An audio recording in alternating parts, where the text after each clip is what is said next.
First, it was Coldplay, now country star Morgan Wallen. They both booked stops at Camp Randall. Look at how the economic impact could affect our community. And tax filing season is here. Some tips to keep in mind as you look to get your refund as quickly as possible. Plus, bipartisan backlash leads to the restoration of an Air Force video honoring the Tuskegee Airmen. You're watching News 3 Now at 5. Country artist Morgan Wallen announced this past week he will be coming to Madison in June, joining Coldplay and bringing back live music to the home of the Badgers. Our Kyle Pozorski shares the economic impact these concerts could have. The economic impact having a concert here at Camp Randall can go far beyond just that of benefiting the performer. It can help out small businesses and hotels here in the Madison area. This is big money. Jason Ilstrup of Downtown Madison, Inc. says with the announcement of both Coldplay and Morgan Wallen coming to Camp Randall, there's some reason to be excited for a boost to the area economy. But the folks that are coming in from, say, Minneapolis or Chicago for this show are going to be in a hotel for a night or two. They're going to go down to State Street and shop at the shops. They're going to eat at these restaurants. The last time a concert took place at Camp Randall was the Rolling Stones in 1997. While the 76,000-seat stadium is a bit too big for some acts, others that have come through Madison have shown that the city has potential to bring in more artists. And there's no other venue in this area or in this region that can handle concerts like that. We're still seeing a lot of concerts at Alliant Energy Center. Last summer, there were 8 concerts at Breeze Stevens. There are concerts scheduled at the Kohl Center as well. So we're seeing them in all these different venues. It just depends on really the size and strength of that act and how many folks want to come and see them. Even with the demand of Coldplay and Morgan Wallen, each are only doing one performance, leaving some room to prove that Madison can handle the large-scale acts. If these shows are successful, which Coldplay was right away, sold out within a few hours, I think we're going to see a lot more shows here at Camp Randall. Ilstrup expects close to $4 million of direct economic spending from the Morgan Wallen concert alone. At Camp Randall Stadium, Kyle Pozorski, News 3 Now. Kyle, thanks. Now, those interested in seeing Morgan Wallen still have time to sign up for the artist pre-sale through tomorrow night. General ticket sales will begin on Friday morning. As for Alliant Energy Center, they tell us ticket sales seen at Camp Randall, quote, sends a strong message to artists, managers, and agents. That's a strong play and a worthy market in Madison. These results should definitely result in more artists playing Madison. The official start of tax season is here, and that means it's time to start gathering those documents from 2024 ahead of the April 15th filing deadline. CBS News business analyst Jill Schlesinger says the best time and the best way for filers to get their refunds within 21 days is to file electronically and to use direct deposit. As for whether you need to hire a tax preparer, it depends on the complexity of your life. Some people think it's just, oh, I have a lot of money versus not. But if you're just a wage earner, a W-2, by the way, keep your eye out for all these tax documents. They come via snail mail very often. But if you're a wage earner, you could probably do it yourself. Schlesinger says filers with more complex returns, which could include owning a business, being self-employed, or maybe selling real estate, may want to consider hiring a professional. Some warmer temperatures out there today, if you can tolerate the wind that brought it here. Chief Meteorologist Alex Harrington is trying to stay on the ground out there on the weather patio. Yeah, I'm grounding myself. You said it perfectly there, Eric. I'm all bundled up out here. Even though the temperatures are warmer, we've got these roaring winds behind me here. We're a little bit sheltered right where I'm at, but wind advisories in effect until 6 p.m. just south and east of Madison over towards Walworth County. But we've had these roaring wind gusts, 30 to 35 miles per hour, 40 in Monroe, and a 40-mile-per-hour wind gust also to south and east towards Janesville. And this is just a thing to get used to. It's going to be a windy week, but with the wind, we have warmer temperatures, and that is the trade-off in the winter and the fall and the spring months. Warmer temperatures often come with wind. Current temperature right now, 38 in Madison, 41 in Boscobel, 36 to the north in Camp Douglas, and nearly 40 in Janesville. 37 to the southwest in Mount Horeb, and still 39 off to the east if you're heading off to the east for any travel. Tonight, temperatures staying in the 30s, but it will be windy. How strong are the winds going to be the next couple days? How warm are those temperatures going to be? Let's talk about that, break it all down in a few minutes. All right, Alex, thank you. Community leaders are gathering at the Monona Library tonight for a public listening session after the Abundant Life Christian School shooting in December. Our Ellie LaLiberte is live at the library right now. And Ellie, what's the goal of this meeting tonight? Well, Eric, the goal is to fill this room here in just about an hour. Both community leaders and members coming out here to voice their concerns and opinions over school safety and resources. This, of course, an ongoing conversation after that deadly school shooting at ALCS just in December. Now, we're also expected to see several state lawmakers, including Sheila Stubbs and Kelder Roys. This event begins here at 6 p.m. at the Monona Public Library and will run until 8. We'll bring you a full breakdown of what's discussed tonight at 10. But for now, reporting live at the Monona Public Library, Ellie LaLiberte, News 3 Now. All right, Ellie, thank you. A new study from UW-Madison shows an increase in alcohol sales for communities affected by mass shootings, and those sales stay elevated for roughly 2 years after such an event. Now, the average increase is between 3 and 5%. In an interview with Wisconsin Public Radio lead researcher Nick Butrick says shootings that are confined to homes show less of an increase, which could be attributed to the perceived danger in those communities. He added the more alcohol purchased increases the likelihood of spirals of violence, and that there are several ways for measuring trauma to a community. Madison police are now investigating after several vehicles were broken into on the east side on Friday. Those break-ins were reported about 7:30 Friday morning near Maher Avenue, Camden Road, and Buckeye Road, just west of Stoughton Road, the off-ramp there. In some of the cases, vehicles were rummaged through, but nothing was taken. In others, thieves took loose change and smaller items. No arrests have been made at this point. Anyone with information is encouraged to call the Madison Area Crime Stoppers. That number there at the bottom of your screen. Well, the construction company Findorf will transition to 100% employee ownership. The Madison-based company introducing an employee stock ownership plan today, and Findorf's operations structure and leadership team will stay in place. The company's been involved, of course, in many notable projects in the area and southern Wisconsin. Those include renovations to American Family Children's Hospital, Madison Children's Museum, and the Capitol Theater at Overture as well. Wisconsin dairy farmers are making more milk with fewer cows. That's according to the latest USDA milk production report. This year, Wisconsin produced nearly 2.7 billion pounds of milk. That's about 300 million gallons. It's a slight increase compared to December of 2023. And that's with 5,000 fewer cows. Each cow made about 2,125 pounds of milk through the year. That's up 10 pounds from last year. USDA experts say the increase in productivity is due to better nutrition, genetics, and herd management. 7 sitting governors are now throwing their support behind Wisconsin Democratic Party Chair Ben Wickler for the National Committee Chair position. Of those 7 governors, 4 are eligible to vote in the party's officer elections, notably Michigan Governor Gretchen Whitmer, Andy Beshear of Kentucky, and Tina Kotek of Oregon have all pledged their support to Wickler. Next week, 448 DNC members will vote for the chairperson on February 1st. Governors endorsing Wickler say he is a unifier and will invest in governors. A candidate will need 225 votes to win. Wickler says he currently has the support of about 130 members. Columbia caves to pressure from President Trump. Plus, as the president is expected to sign several new executive orders related to the military, Erica Brown has more from Washington, D.C. Secretary of Defense Pete Hegseth arrived at the Pentagon Monday for his first full day on the job and promised to move swiftly implementing President Trump's agenda. Our job is lethality and readiness and warfighting. We're going to hold people accountable. During his comments, Hegseth previewed some of the military-related executive orders President Trump is expected to sign. They include policies for transgender service members, a ban on several diversity, equity, and inclusion initiatives, and reinstating service members discharged for refusing to get the COVID vaccine. The president is also expected to sign an executive order building an Iron Dome missile defense shield for the United States, similar to Israel's Iron Dome shield.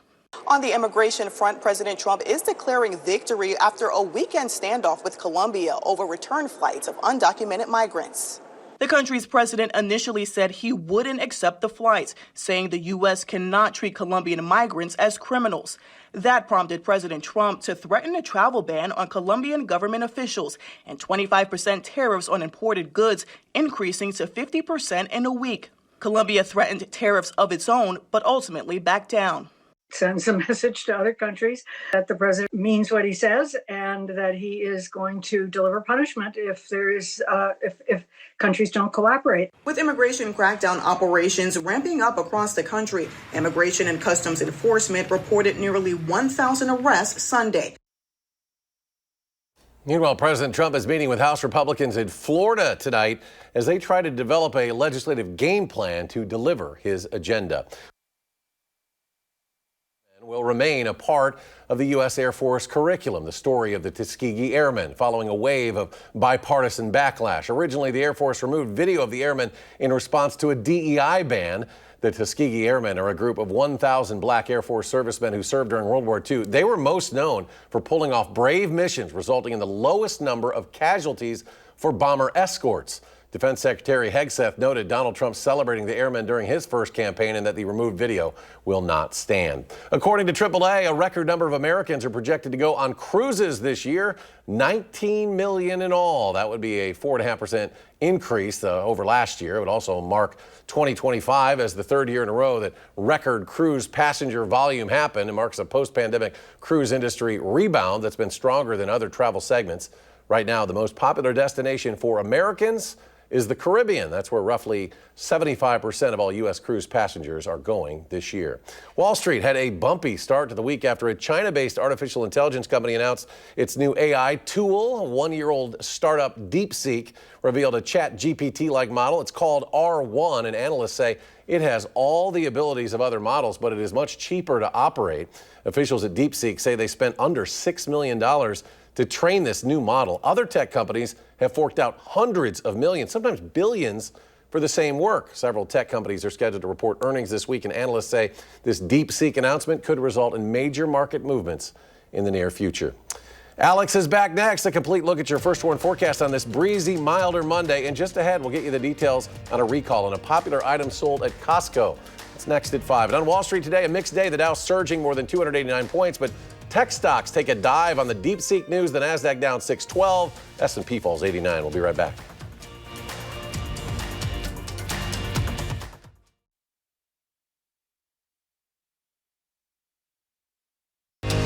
You're watching News 3 Now at 5.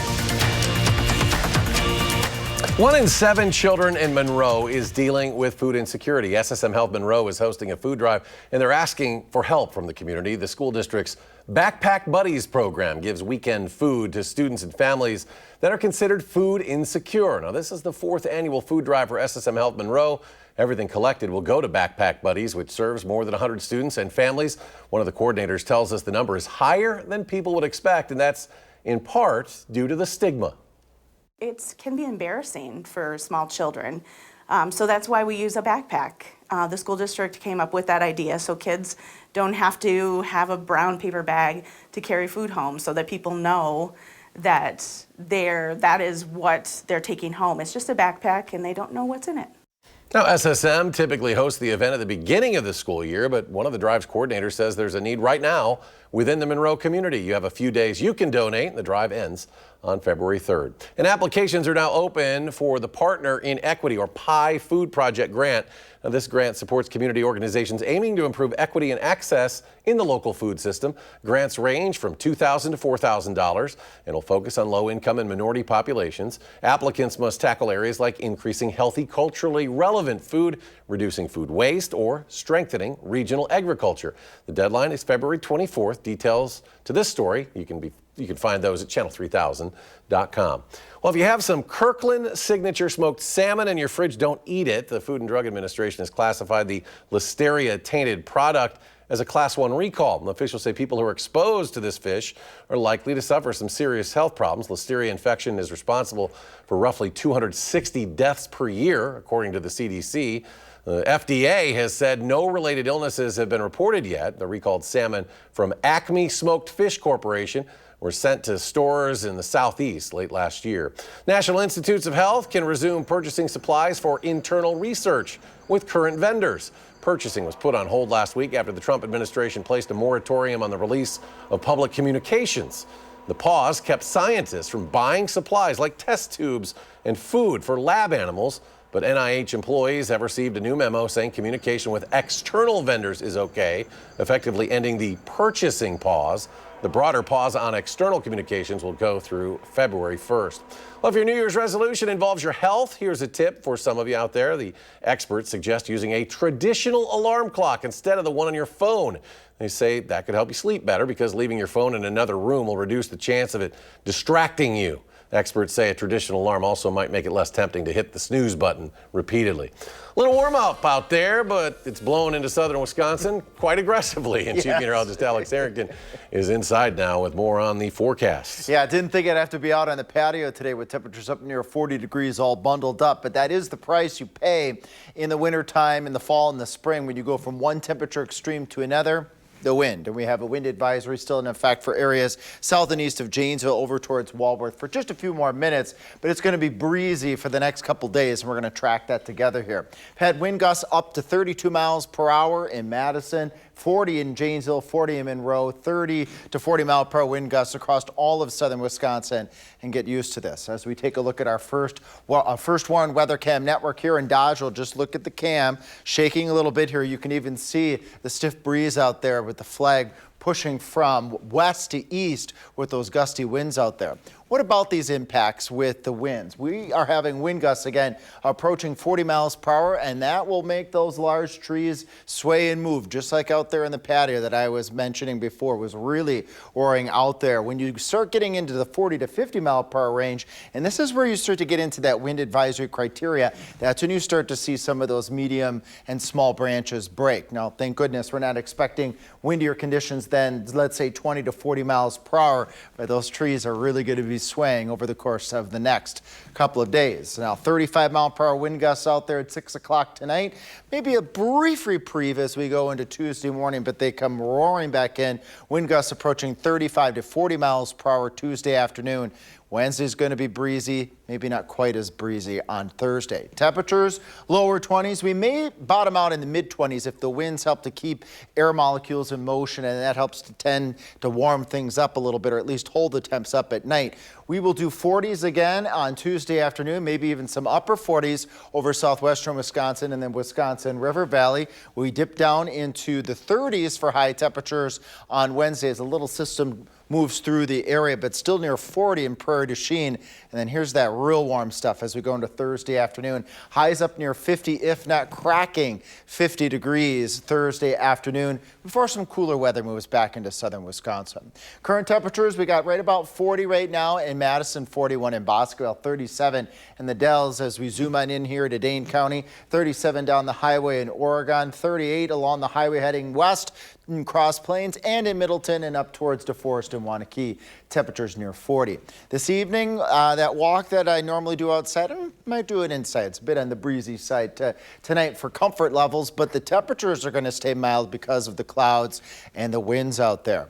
Eventually, we will have those clouds clear out later tonight. That allows those temperatures to get down into the 20s, but back up to 43 Tuesday, 36 Wednesday. There's that 5-0 on Thursday. Weather system might bring a few rain and snow showers, especially south of Madison on Friday, and we'll keep that unsettled weather pattern going Friday, Saturday, going on into Sunday before colder weather moves into the area following those weather systems Friday going into Saturday into Sunday.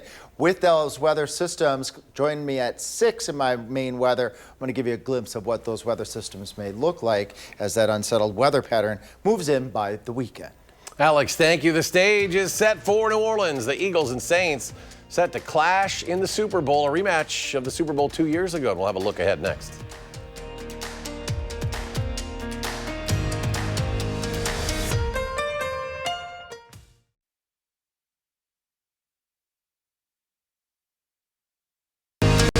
You're watching News 3 Now at 5.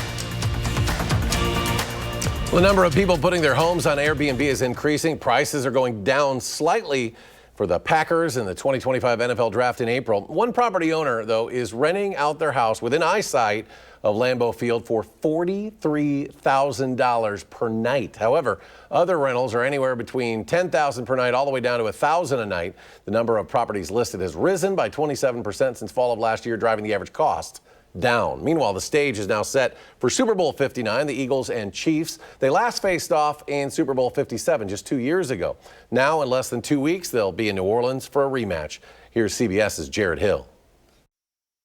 At Super Bowl 59, a rematch 2 years in the making, as the Philadelphia Eagles and Kansas City Chiefs prepare for a face-off. Yeah, get down tonight.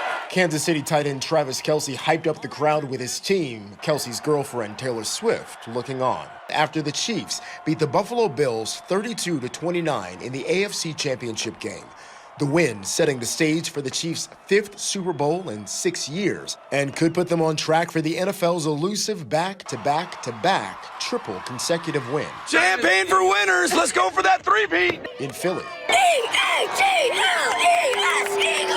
Eagles fans stormed the streets, climbing street poles, celebrating the NFC win. Running back Saquon Barkley racing into the end zone 3 times, scoring nearly half the team's 7 touchdowns.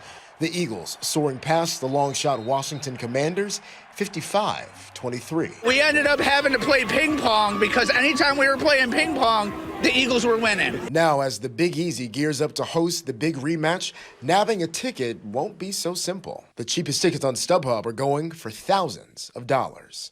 Jared Hill, CBS News. The Super Bowl is scheduled to take place on Sunday, February 9th in New Orleans. Hip-hop superstar Kendrick Lamar is slated as the halftime performer. We'll be right back. Final check of your First Warn forecast. Stay with us.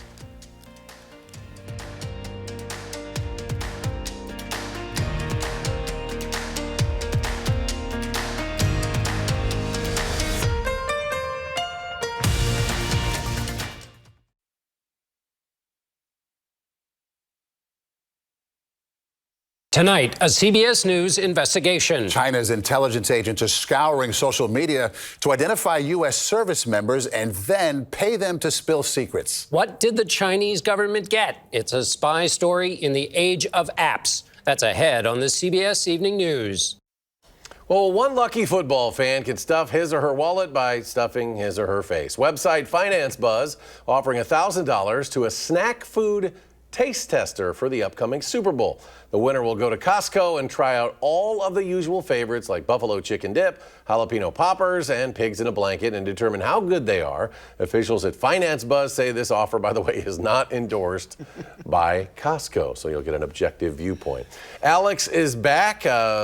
Warmer today, as we've mentioned, but yeah, it's not a fun night to go outside. Yeah, hold on to your hats. The whole week, really. Temperatures are going to be mild this entire week. We could even be pushing 50 degrees come Thursday, but with that will be the breezy conditions all 3 days, Tuesday, Wednesday, going into Thursday. Even the overnight low temperatures are going to be considerably above normal for this time of year. Normal highs are right around 27. Normal lows are between 10 and 15. So way out there in terms of our temperatures being above normal. And you have to remember, a week ago, we were in the grips of that Arctic chill, and what change just a week has made. And that's part of the reason why it's so windy, too. As we head towards the weekend and coming up during the 6 o'clock newscast, we'll talk a little bit more about the unsettled weather pattern that built in Friday, Saturday, going on into Sunday. I'll give you a glimpse of what those weather systems will look like and those temperatures following those weather systems cooling on down as we go out into next week, and leaving you with a nice photo here of Madison. Beautiful See the moon shot there. Wow. Thanks, Debbie, sending us that photo. Good stuff. All right, stay tuned for the